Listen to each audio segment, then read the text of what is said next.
evidence-based treatment for PTSD, depression, suicide prevention, and use of technology to support access to evidence-based mental health interventions.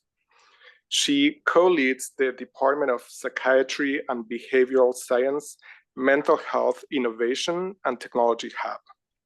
Most recently, she has been working on the use of large language models to support evidence-based mental health interventions. She's the co-author of Getting Unstuck from PTSD, Using Cognitive Processing Therapy to Guide Your Recovery. She has served on the board of directors for the American Psychological Association and as the chair of the established network of expertise for the Society for Implementation Research Collaboration. She was awarded the Association of Behavior and Cognitive Therapies Mid-Career Innovator Award in 2018. Her research has been funded by the National Institute of Mental Health, VA, private foundations, and the Canadian Institute for Health Research. Right. Thank you very much for the introduction, and thank you for the invitation. And I'm presenting on behalf of our study team and my co-PI, Tricia Supas, who couldn't make it here today. So if we just go to the next slide, I want to acknowledge that the study has had many, many people involved in helping us get it off the ground. And I want to acknowledge the funding from Cohen Biosciences. So today I'm going to tell you, if we go to the next slide, a little bit about MDMA for PTSD, and really just a very, very quick, broad overview. And then hopefully that'll set things up for our next couple of presenters to talk about how we might be able to use medications of this nature for OCD as well. So I'll talk just a little bit about why, about the interventions that we're testing and how we're doing it, and some of the outcomes that we'll be looking at. So if we move to the next slide. We got interested in looking at MDMA versus cognitive processing therapy, and I'll tell you a little bit about the evolution of the study. But MDMA was shown in some clinical trials to be an effective intervention for individuals who had experienced PTSD. But if we go to the next slide, you'll see that it really wasn't tested with people who had had treatments that are listed as kind of the frontline treatments in treatment guidelines for PTSD. So some of those interventions are cognitive processing therapy. You can see that in a previous large randomized controlled trial that was completed in 2023, only one person in each condition had gotten cognitive processing therapy. EMDR is another intervention, and you can see that more people had gotten EMDR. And then, also very few people had gotten prolonged exposure. And those are three of the treatments that are listed in the guidelines. So, these studies and this work is pretty intensive. It requires 2 therapists, a full day for each medication session, a lot of sessions with both therapists for integration and for preparation for these medication sessions. And so for a healthcare system to implement it, we really wanted to see how much of a benefit over and above what we already have in the treatment guidelines can it convey, and what are the best ways to implement it in the system for people who maybe wouldn't benefit from other interventions. So, one of the other reasons that we thought about this, especially for veterans, is there are some medical contraindications, and not every individual is going to be at sort of the level of cardiac health where they could really use MDMA. So we really wanted to try to understand better how it could work when either compared with or integrated with an intervention that's in the treatment guidelines and that has a lot of research behind it. So if we go to the next slide, I'll tell you a little bit about MDMA assisted therapy and sort of how we're doing it. So originally, I'll just mention that this was going to be kind of a head-to-head comparison of MDMA that was done per the protocol that Lykos had developed and had tested for MDMA-assisted psychotherapy, compared to sort of standard cognitive processing therapy delivered over telehealth. And that way we really would be comparing it to, a guideline treatment that was, sort of conducted the way that it would be in a routine care setting. However, before we actually got through all the regulatory hurdles and everything to get this study going, the FDA had sort of stepped back from approving MDMA-assisted therapy for PTSD. And one of their pieces of feedback was that they did want to see it integrated with some of the treatments in the guidelines rather than, with the specific protocol that had been developed.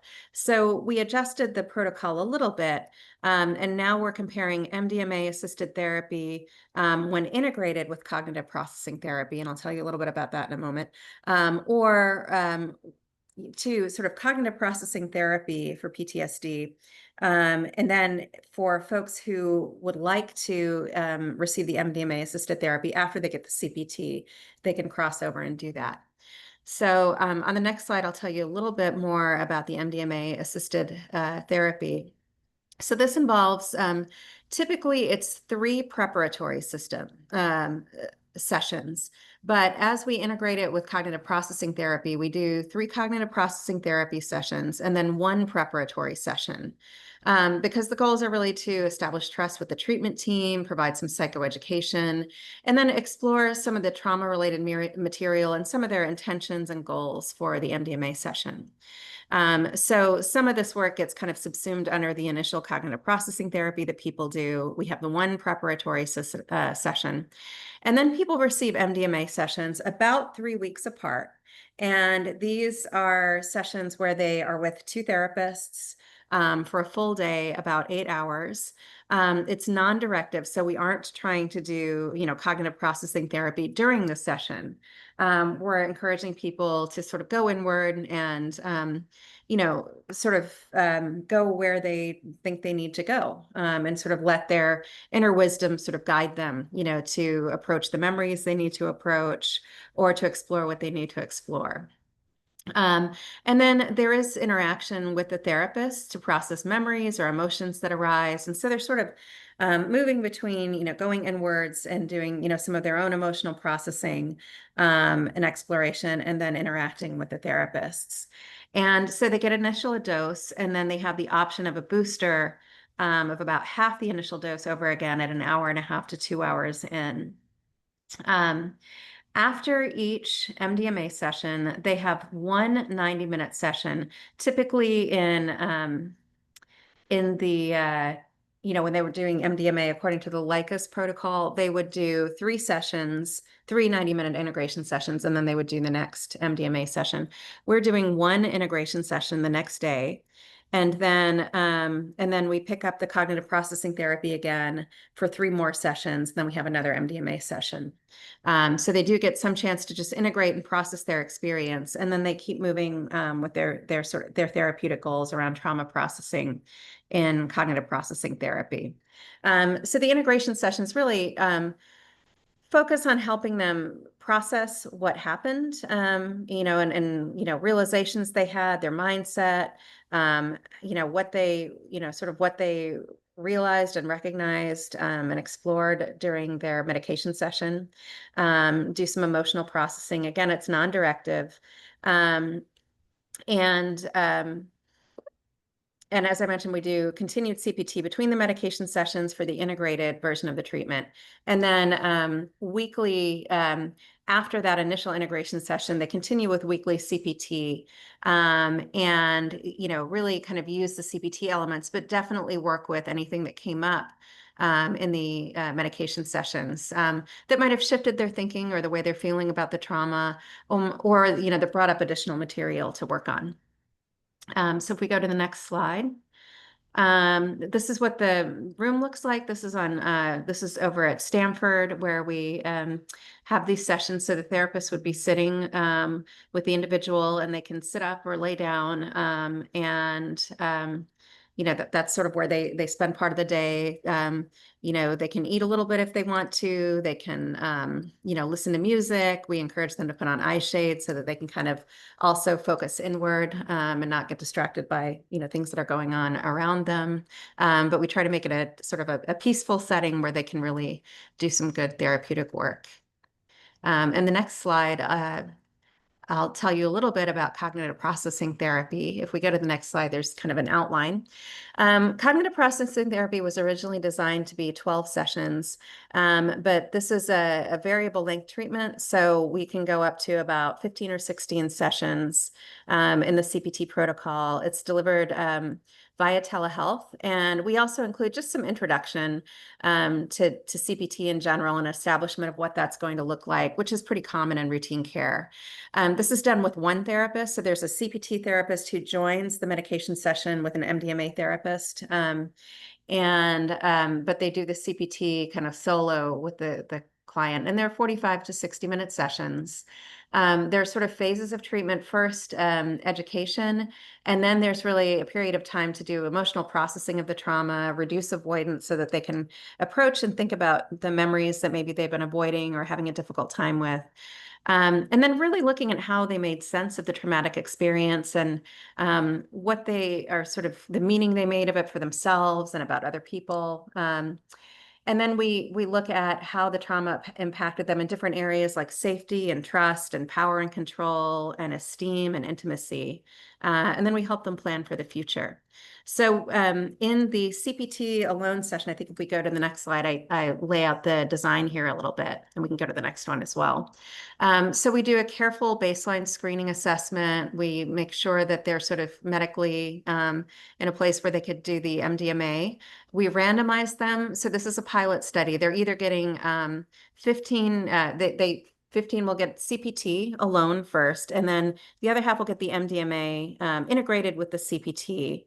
And then at the end of this, people with the CPT in the CPT alone condition have the option of getting the medication-assisted therapy. Really, part of this really is for us to learn about sequencing. It's possible that by getting a lot of the trauma work done and the integration of, or, the sort of processing of the trauma memories done in cognitive processing therapy, that they can, move into a phase where they're really sort of working beyond the trauma for their recovery and looking at the way they want their life to look. They can also be working on anything that they really didn't fully address or make as much headway as they wanted to in the CPT. And, we don't know if that'll ultimately be more effective than the integration or if the integration is kind of the way to go from the start. So we'll be learning a little bit about things like sequencing and dosing as we do this treatment. And then just briefly, I'll tell you a little bit about what we are assessing on the next slide. Of course, we're looking at post-traumatic stress disorder with a clinician-administered interview, and the people who administer those interviews are uninformed about the treatment that people received. And then we're also doing some self-reports, looking at quality of life, treatment expectations, therapeutic alliance. We're making sure that the CPT happens the way that it was sort of originally designed, and also that the MDMA, the medication sessions, include the elements that they need to include to be faithful to the protocol. So that's basically the overview of the study. We're also looking at some questions around implementation and what it would take to implement it in different healthcare systems in terms of capacity, potential barriers, for example, integrating, needing to get the lab workups and things, and the sort of screening, the medical screenings that we need to do, and and then we need to require 2 therapists to have 8 hours to do the intervention. So if they screen and we figure out that there's something going on and they can't do the treatment that day because they're not well or something comes up, what do those 2 therapists do that day to make sure that they're able to kind of stay on top of the the patient care that they're doing? So there are some implementation questions that we want to be able to look at as well in the healthcare system. And I'll just say a little bit about the experience. At this point, I think we've randomized about 6 people into the study. And I think what we've been seeing is that, the cognitive processing therapy element can be quite effective, but there are some people that just the MDMA does open them up a little bit differently. So if they were sort of stuck, it helps them, think in different ways, have different experiences, think about what they want in terms of connection with other people, and what they want their recovery to look like after they sort of, finish treatment. So I think that there is real potential for, helping people approach recovery really holistically. And, and so it'll be interesting to see how these two treatments do when we compare them to each other and when we look at the integration. So I'm going to stop there because I think the next speakers are going to talk a little bit more about treatment of OCD.